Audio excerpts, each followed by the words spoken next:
Bonjour et bienvenue dans ce tutoriel dans lequel nous allons aujourd'hui aborder le responsive design. Alors comme promis, c'est vraiment une suite des deux premiers épisodes consacrés à l'intégration du design web. Donc je vais récupérer le projet que j'ai préalablement mis sur Git, enfin sur GitHub plus précisément, et comme ça on va pouvoir reprendre où est-ce qu'on en était. Alors, git init, et on va récupérer donc le projet, donc clone, https://github.com, ça va être clic slash intégration-design-web. Hop là, donc là on va récupérer mon projet donc, que je n'avais plus. Et donc voilà. Hop, hop, voilà, impeccable. Donc là je vais avoir, voilà, mon petit projet. Alors, on va le lancer. Je vais juste prendre, déjà je vais juste cliquer là. Voilà, donc on a notre beau design. Alors actuellement ce design est très joli, très beau, voilà, c'est ce qu'on attendait de lui. Le problème c'est que si on passe sur un mobile, donc sur du phone quoi, donc, ou sur une tablette, on peut voir que voilà, il va falloir scroller pour pouvoir lire le contenu. Donc ça peut être potentiellement pas très agréable pour les adeptes du smartphone. Donc nous on va essayer justement de contenter tout le monde et de faire en sorte que cela soit plus lisible. Alors je vous ai ici préalablement préparé deux petits sites. Alors il y a un petit site qui est super sympa, donc, qui est à mettre dans vos favoris. Voilà. C'est screensize.es. Donc moi c'est un voilà, que ça fait longtemps que je consulte, puisque on peut avoir vraiment tous les formats, c'est-à-dire que là on a les formats voilà, iPhone 4, Galaxy S, etc. Donc on peut voir potentiellement les formats. Et si on passe sur tablette par exemple, on retrouve exactement les mêmes tablettes, etc. pour les écrans, voilà. Donc ça peut être pas mal pour voir à peu près, lorsqu'on fait du responsive design, quel format on cible. Voilà. Donc je vous conseille d'ajouter en favori. Autre chose, donc là c'est quand on va commencer à coder, on essaiera de lire un petit peu la documentation qui est sur W3 School. Donc j'affectionne particulièrement avec ce site, du moins quelques parties de ce site. Il y a des choses qui sont très bien faites et très bien expliquées. Voilà, donc on reviendra dessus juste après. Alors, on revient sur notre petit design donc, qui est ici. Voilà. Hop, et on va lancer dans notre petit Edge code. Hop là. Et donc pareil, on va mettre le CSS également dedans. Alors ça c'est un ancien projet, donc je vais fermer tout ça. Hop, je vais le rouvrir. Voilà. Et voilà. Alors, comment on fait du responsive design? Alors il y a deux façons de le faire. D'une part, vous allez avoir donc rajouter notre feuille de style. C'est-à-dire que vous allez avoir une feuille de style dédiée par moniteur, donc par exemple un écran de PC, une autre feuille de style qui va être mise pour le smartphone, une feuille de style pour la tablette, etc. Vous avez cette solution-là. Vous avez une autre solution qui va être de rajouter des attributs donc, dans votre feuille de style en utilisant les media query. Donc on va essayer de voir les deux et du moins voir laquelle est potentiellement meilleure, du moins plus facile à utiliser pour notre projet. Alors, je vous propose déjà de rajouter une ligne ici. Non, même pas, on va pas commencer par ça, on va ici montrer comment on fait. Alors, je vais lancer Firefox, voilà, Firefox, je vais reprendre ma petite URL, donc ça je peux fermer, hop, voilà. Donc là vous allez dire pourquoi il lance Firefox. D'ailleurs on peut voir qu'on a un petit bug sur Firefox ici qu'on devra corriger. Alors, ce que j'aime bien faire avec Firefox, moi, c'est vous cliquez en fait sur F12, enfin vous appuyez sur votre clavier, donc la touche F12, et vous allez cliquer voilà, sur le petit vue adaptative, et là vous allez voir que vous allez pouvoir mettre en format mobile. Donc ça c'est quelque chose qui est vraiment pas mal, donc qui existe aussi sur Chrome, mais moi je préfère celui-là de Firefox. Voilà. Donc là, on revoit donc, le format mobile. Donc comme je vous disais tout à l'heure, on doit scroller pour aller voir ce qui nous intéresse. Donc pas très bien. Alors, on va juste faire une petite démonstration avec les Media Queries pour montrer donc, la première possibilité qui nous est offerte pour pouvoir par exemple modifier une partie de notre CSS pour le smartphone. Si on prend par exemple, voilà, je veux plus que le slideshow, donc, qui est ici là, s'affiche quand je suis en vue smartphone. Alors ce qu'on va faire, c'est-à-dire qu'on va ici rajouter une balise média, donc screen, et là on va lui dire la taille, donc c'est max width, donc c'est-à-dire que si la longueur est de maximum de taille, par exemple 320, tu vas m'exécuter le CSS qui va être ici. Donc on pourrait le mettre par exemple tout en bas, histoire d'avoir quelque chose de compréhensible et pas tout... voilà. Et donc ici on lui dirait par exemple slideshow. Je sais plus comment on l'a appelé, si c'est slideshow ou pas. Leader, slideshow, voilà. Donc slideshow.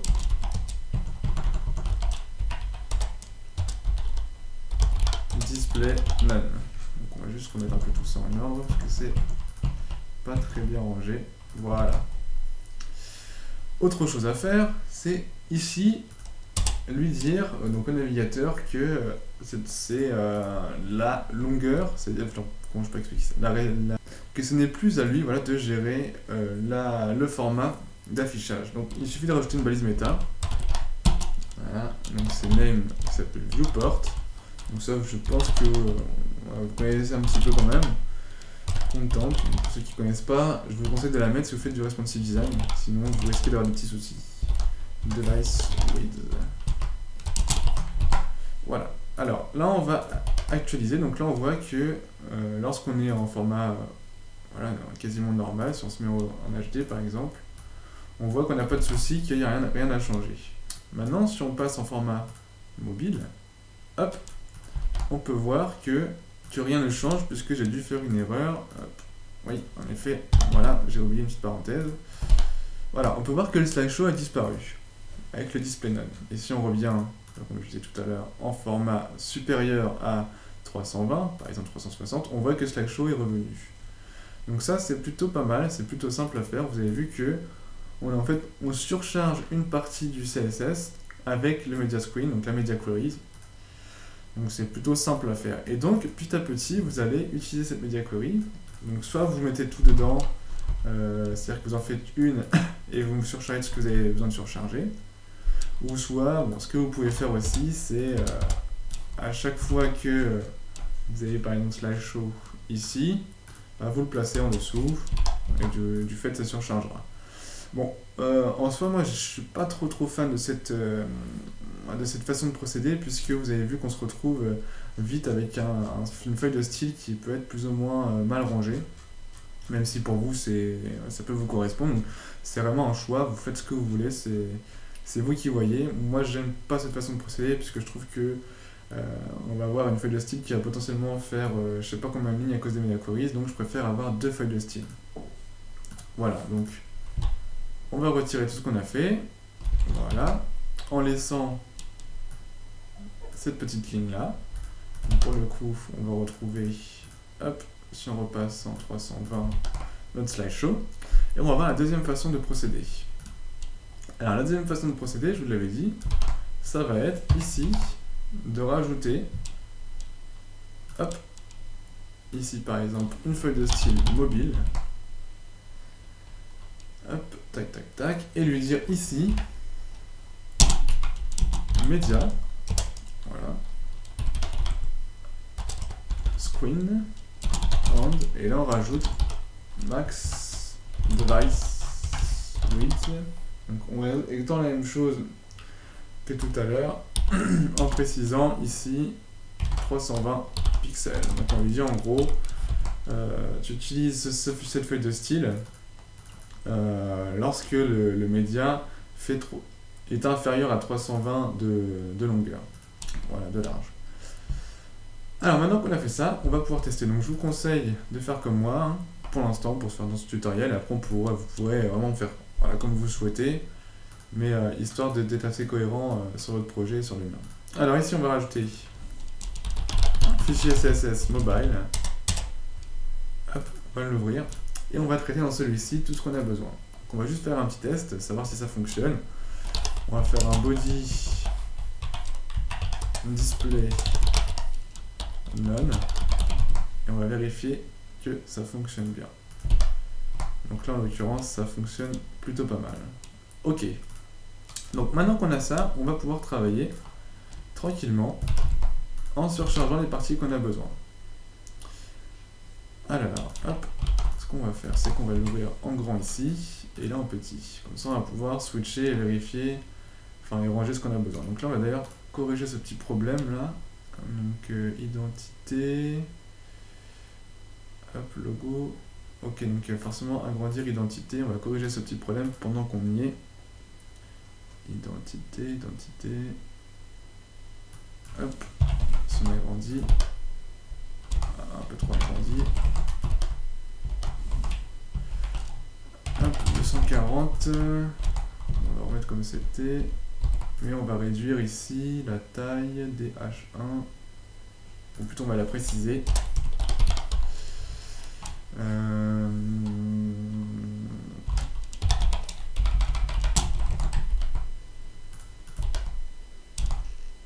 Hop, 50. Ou alors ce qu'on va faire, hop, c'est qu'on va réduire directement la taille. Voilà.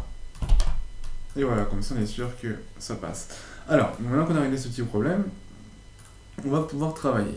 Alors nous, ce qu'on voudrait, c'est d'une part avoir une navigation donc, un peu plus optimisée, du moins pour faciliter l'utilisateur sur smartphone,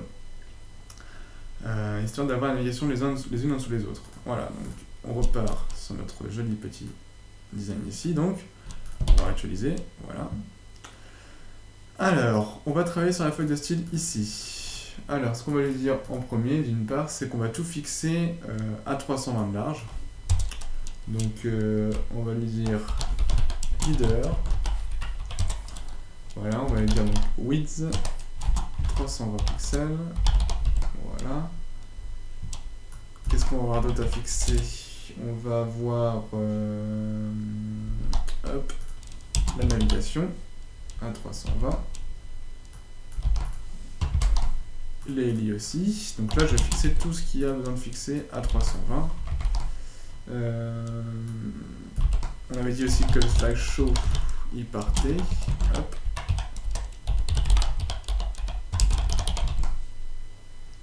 Le content, on va le passer à 320.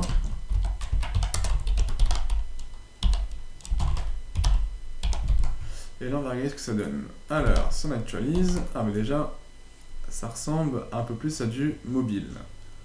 Donc vous avez vu qu'en peu de lignes, avec notre design, on a quand même pas mal de changements et ça se rapproche un peu plus de ce qu'on veut. Donc maintenant, il ne nous reste plus qu'à peaufiner. Alors, on va s'attarder d'une part, je pense, sur la navigation, histoire de faire en sorte qu'elle soit un peu mieux. Alors, pour celle-ci, je pense que hop, il va falloir travailler sur la hauteur du header. Alors, si on fait un height 300 pixels, est-ce qu'on est bon ou pas? On a approximativement pas trop mal. On va retirer le padding. Hop. Ouais, c'est pas mal. C'est pas trop mal. Maintenant, on va jouer un petit peu ici. Donc, vous verrez qu'ici, c'est un peu trop collé. Ça fait pas très très joli. Donc, je propose de travailler dessus. Donc, header. C'est identity. Donc, c'est header, c'est pas une classe. Et identity, oui. Identité. Alors, on va mettre un petit padding de 10. On met 10, 10, 10 et on va régler en fonction à chaque fois de ce que ça donne.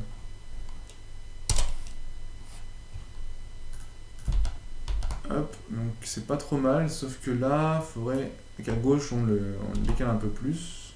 On met un peu 35 à peu près. Ouais, 35 c'est pas mal. Donc c'est à peu près ce qu'on veut. Donc on retourne sur la navigation ce coup-ci, et on travaille sur la navigation. Alors, sur ce fameux UL, alors on va retirer le margin. Voilà. Ouais, c'est pas mal. Qu'est-ce qu'on pourrait faire? Alors on a le header, le UL, le ULLI.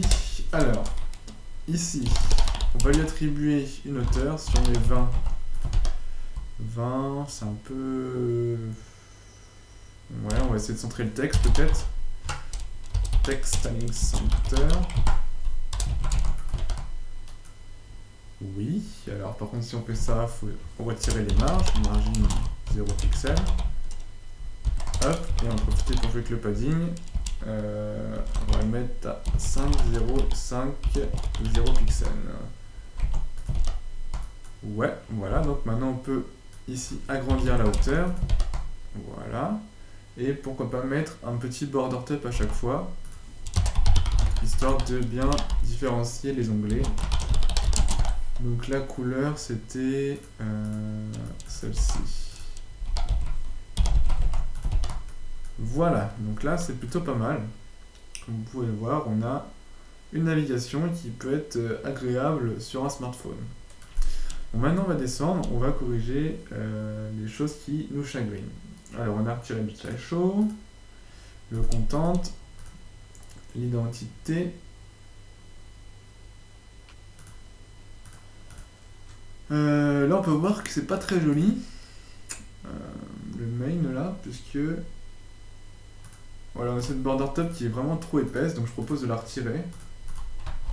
Alors pour ce faire, on va aller dans notre main, donc qui n'est pas créé, donc on va le créer. Hop. Hop. Et donc on a dit border top, on la retire. Voilà. Donc là c'est un peu plus joli quand même. Ensuite, qu'est-ce qui nous poserait d'autres comme problème? Donc ça c'est pas mal, c'est pas mal. Donc moi j'aime bien cette façon de... Voilà, l'article les uns dessous les autres.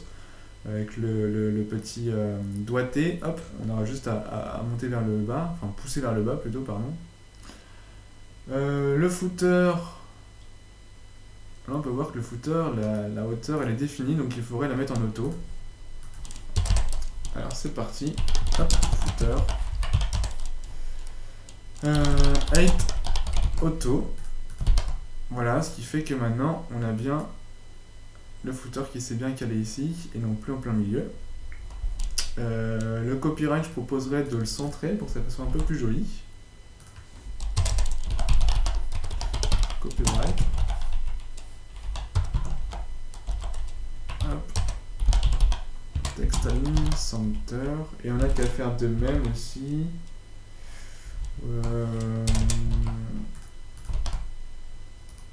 Ici, comment c'était fait déjà, je ne me souviens plus. Div, donc là on a un div, ok.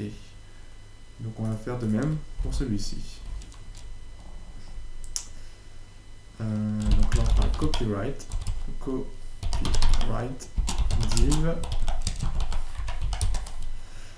Donc on a un float, donc on va le retirer.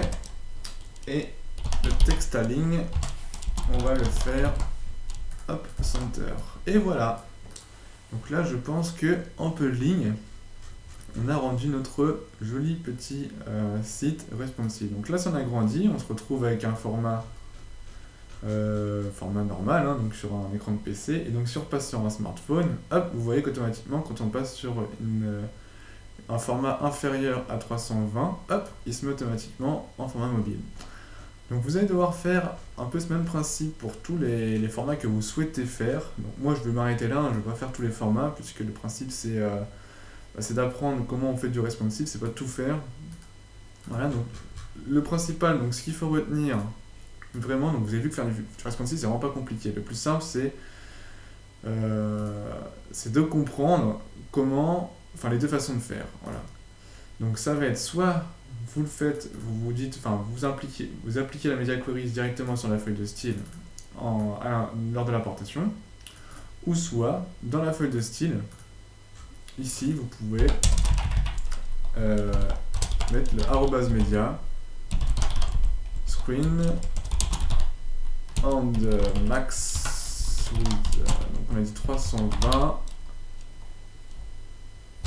hop, pixels, voilà.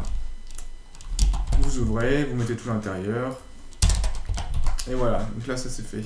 Donc vous pouvez aussi rajouter d'autres conditions, c'est-à-dire qu'ici vous pouvez mettre entre 320 et par exemple,